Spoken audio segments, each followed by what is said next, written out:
Lamine Yamal, MOTM. Man of the match, homme du match. Salut les amis, j'espère que vous allez bien. Pour moi ça marche. Je remercie le bon Dieu. Voilà les amis, on se retrouve encore pour cette vidéo. Et c'est une vidéo débrief des matchs qui ont eu lieu cet week-end. Les matchs d'ouverture des championnats, le premier journée des championnats européens. Les gars, on va commencer pour ce match de Barça contre Majorca. Le match qui a terminé 3-0 en faveur du Barça. Les buts ont été marqués par Rafinha et ensuite Ferran Torres et en fait Lamine Yamal, homme du match pour ce match même.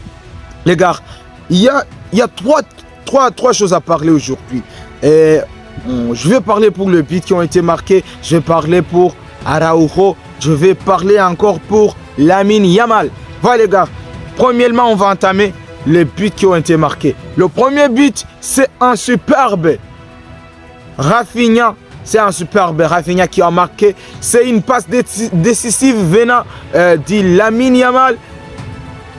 Une passe décisive contrôlée. Et Rafinha qui va mettre un coup de tête. Et ça va faire 1-0. Le deuxième but, c'est Ferran Torres qui va frapper après avoir eu trop de chance et pas marqué. C'est Ferran Torres qui va frapper et ça va être le but qui a amené même des polémiques parce qu'il y avait un joueur de Majorca qui était au sol. Il était tombé au sol et il était resté au sol. Il est resté au sol depuis le temps, mais pour moi, je pense que le but doit être accordé, les gars. Parce que s'il y a un joueur qui tombe et qu'il y a l'action qui va amener peut-être un but, on va laisser un avantage. Oui, c'est l'avantage, on peut laisser l'avantage. Quand l'action va terminer, on va revenir derrière pour voir le joueur, il a eu quoi, est-ce qu'il y a un problème. Si l'arbitre n'a pas sifflé, qu'il y a faute ou qu'on peut voir quoi le joueur a eu, je pense qu'on peut continuer. Pour moi, je suis d'accord pour ce but de Ferran Torres. Le but de Ferran Torres, moi, je pense que c'est évident, c'est logique. Ouais, le but de Ferran Torres, moi, je suis d'accord qu'il soit accordé. Ouais. Deuxièmement, je vais parler pour Araujo, les gars. Ronald Araujo. Les gars, le match a terminé 3-0, mais notez que le Barcelone a eu plus de 50 minutes en jouant 11 contre 9 en écart de 2 joueurs. Depuis la 35e minute, le Majorca avait eu 2 cartons rouges. Mais malgré tout ça, le Barça n'a pas pu marquer un but de 35e minute à la 90e minute. De la 35e minute à la 90e, les gars, le Barça n'a pas pu marquer un seul but. C'est juste à la 93e minute que Lamine Yamal va fermer et il va marquer un but pour fermer ce match, pour terminer ce match. Mais comment le Barça n'a pas pu marquer un but malgré les 2 joueurs d'écart pour Sidi Majorca? Les gars, c'est Ronald Araujo pour moi. C'est Ronald Araujo. Araujo même si vous voulez. Araujo si vous voulez. Araujo si vous voulez.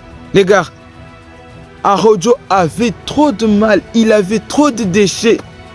Il avait des sorties inutiles. Il faisait des sorties inutiles. Des sorties qui... Les gars, tous les duels d'Araujo, ce sont des fautes. Tous les duels d'Araujo, ce sont des fautes. Quand il se trouve avec un attaquant, il va commettre une faute plutôt. Quand il se retrouve, les gars, il fait des déplacements qui sont inutiles. Les gars, Araujo était mal dans les déplacements, il était mal dans les placements, il était mal dans les combinaisons, il ne joue pas. Jusqu'à ce que Koubarsi vienne de se manquer. Jusqu'à ce que Koubarsi se manque. Koubarsi se demande, mais quoi? Il comprend rien du tout. Pourquoi? Parce que Ronald Araujo, jusqu'à ce que Pedri revient. Les gars, ce qui a conduit le Barcelone à avoir cet échec, je dirais que c'est un échec. C'est Araujo. Parce que, les gars, je vais m'expliquer. Ronald Araujo avait beaucoup de mal dans les duels, donc il faisait des fautes. Tous les duels, c'était des fautes. C'était les fautes. Les gars, Pedri a dû revenir derrière pour lui et De Jong, pour renforcer, pour jouer le 6. Donc c'était les doubles casseurs, pour jouer un peu proche de Ronald Araujo, pour un peu faciliter la connexion de Araujo et eux. Donc pour que Ronald Araujo soit trop capable de donner le passe plus proche. Donc s'il reçoit une balle, il va le donner à Pedri, il est proche de lui, ou De Jong, il est proche de lui, parce qu'il faisait beaucoup des erreurs, il faisait beaucoup de fautes. Donc c'était aussi pour lui couvrir, pour que Araujo ne soit pas donc que les choses ne pèsent pas pour lui. Donc c'était pour ça que Pedri et De Jong ont dit revenir derrière pour l'aider. Et cela a affecté les attaquants parce que les attaquants n'étaient plus capables d'avoir un numéro 8 comme Pedri parce qu'il était derrière. De Jong, il était derrière. Donc tous les deux joueurs, Pedri et De Jong, ils étaient tous derrière pour aider Araujo. Donc ils étaient obligés d'avoir joué les rôles qui ne sont pas les siens. Donc pour favoriser Araujo et laisser les attaquants s'arranger tout seuls. Dani Olmo lui aussi, il avait du mal parce que je dirais qu'il contrôlait tout le milieu, tous en état tout seul parce qu'il était le seul numéro 10. Ouais. Mais malgré tout ça les gars, mais pour retirer ça,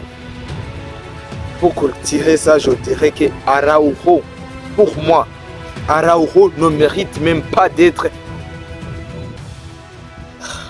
Je suis désolé, mais il ne mérite pas même, pour moi, pour mon avis, d'être un joueur du Barça. Ouais. Et vous verrez ça en Ligue des Champions. Vous verrez ça en Ligue des Champions, les gars. Moi, je veux dire, s'il continue comme ça, vous le verrez en Ligue des Champions. Ça sera trop mal. Il causerait des dangers plutôt. Ce serait trop dangereux de mettre Araujo en 5 ou en 4. Les gars, malgré tout ça, Lamine Yamal a été élu homme du match parce qu'il a donné une passe décisive à Rafinha et derrière, il a marqué un but pour le tirer ce match. Et c'est logique, c'est évident qu'il a été homme du match. Ouais, c'est fini pour le Barça. Mais les gars, et les choses à dire, Fermín Lopez, vraiment on l'a manqué. C'était pas un Fermín qu'on voyait dans les matchs amicaux. Je sais pas le problème qu'il a eu, mais vraiment on l'a pas senti, on n'a pas vu la présence de Fermín Lopez. Voilà les gars, pour le Barça c'est terminé, on va entamer la Premier League EPL. Voilà les gars, Manchester City jouait contre Wolves, c'était le samedi je pense, où Manchester City a marqué 4-0. Et moi, ça aussi c'est pas une surprise, pas de surprise pour ça parce que moi je m'attendais à ça. Wolves vraiment il a perdu son niveau. Ouais, c'est évident que le Manchester City remporte un match pour ce score de 4-0. Mais la chose à parler, c'est Haaland qui est régulier. C'est Haaland qui est trop actif dans tous les premiers matchs de la saison. Et il a marqué un doublé. Donc, c'est 2 buts pour Haaland. Déjà, ouais, c'est c'est à féliciter quand même. Courage à Haaland qui vient de marquer son premier doublé dès le premier match de la saison. Et c'est Ryan Cherki aussi qui a marqué. Lui aussi, c'est à féliciter. Et Tini Reijnders encore. Les nouveaux joueurs. Ouais, les nouveaux joueurs. Ouais. Pas beaucoup de choses à parler pour Manchester City Wolves. C'est évident. C'était évident pour moi. C'était évident qu'il marque ça. Ouais.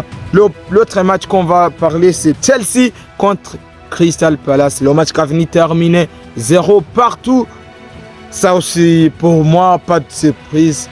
Pas de surprise, vraiment. Pas de surprise parce que le Crystal Palace nous a montré qu'il est trop fort en battant le Liverpool dans le Community Shield. Et là où le Liverpool avait mené 1-0. Et derrière, c'est le Crystal qui avait fait un partout. Donc, il a égalisé. Liverpool qui met en deuxième but. Crystal Palace qui va égaliser à la dernière minute. Ils vont aller en penalty. C'est le Crystal qui va remporter une coupe. Donc, c'est pas quand même une petite équipe. Crystal, il est trop fort. Ouais. Donc, le match a terminé 0 partout. Pas de mal pour Chelsea. Ils ont bien joué. Cole Palmer était excellent. Joao Pedro était excellent. On a vu encore Gittens, lui aussi qui était bon. Mais de la part de Crystal Palace, Eze aussi, il était bon. Mais c'est dommage que Eze va quitter ce Crystal Palace pour s'engager en Arsenal. Et ce n'est que la question du temps. On attend les informations. Les infos vont nous dire plutôt où Eze va être dans le futur. Moi, je pense que c'est en Arsenal. Beaucoup de chance d'aller en Arsenal. Voilà les gars, l'autre match c'est Manchester United qui a pu être battu par l'Arsenal. Donc l'Arsenal a remporté ce match en battant le Manchester United 1-0. Le but de Calafiori. Donc Calafiori qui a marqué ce but juste en première période. Mais les gars, malgré la défaite de Manchester United, moi je tiens à dire félicitations à Manchester United qui nous a montré un niveau exceptionnel, qui nous a montré donc une touche exceptionnelle. Voilà les gars, Manchester United avait donc ils ont manqué seulement les chances. Donc, ils ont joué. Le contrôle était pour eux. La possession était pour eux. Les tirs non cadrés étaient pour eux. Les tirs cadrés étaient pour eux. Donc, parce qu'ils ont pu frapper 22 tirs, si je ne me trompe pas. Ouais, si je ne me trompe. Ouais, 22 tirs. 22 tirs. Et il y avait 9 tirs cadrés. Ouais. Les gars, malgré la défaite de United, Bryan Mbeumo était exceptionnel. Il était excellent. Il était brillant. Il était trop chaud. Bryan Mbeumo, il nous a montré qu'il est capable. Il nous a montré à notre niveau encore. Il nous a encore montré qu'il est capable de tout faire. Donc, il a prouvé un peu de monde. Et Matheus Cunha, lui aussi, il était trop bon. Il était trop vraiment bon. Ouais. Le Manchester United vraiment a simplement, c'est tout simplement les chances. C'est la question des chances. Ils ont manqué des chances. Mais quand même, ils ont bien joué. Ils étaient en haut de l'Arsenal. Ouais. L'autre match qu'on va parler, c'est Liverpool. Liverpool qui a pu gagner le premier match de la saison, mais c'était pas facile. C'était trop difficilement. Ils ont pu gagner ce match, mais difficilement parce que le match était trop serré.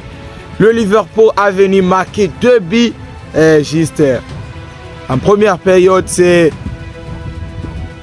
Ekitike qui avait marqué le premier et Gakpo. Et voilà même si vous voyez la combinaison de Gakpo et Ekitike, et elle est trop bonne, la combinaison de ces deux gamins. Ouais.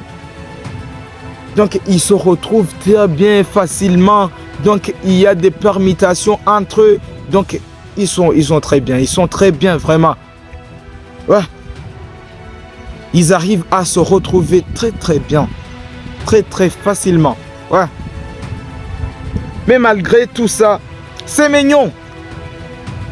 Il s'est offert un doublé. Il s'est offert un doublé et il a offert les 2 buts pour son équipe, Bournemouth, et ce qui a conduit d'avoir 2 buts partout pour le plutôt pour le Liverpool et le Bournemouth.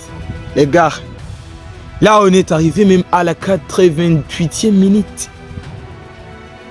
88e minute, en état 2 buts partout. C'est Federico Chiesa, l'héros de son match, je dirais.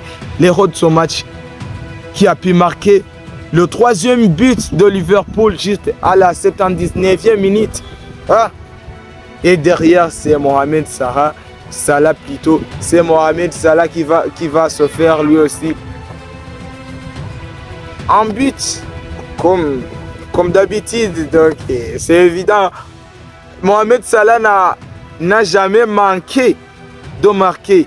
N'a jamais manqué un match d'ouverture en Liverpool, en Premier League, de marquer un but. Donc tous les matchs qu'il a disputés en Liverpool, en Premier League, d'ouverture, il a pu marquer un but ou plus.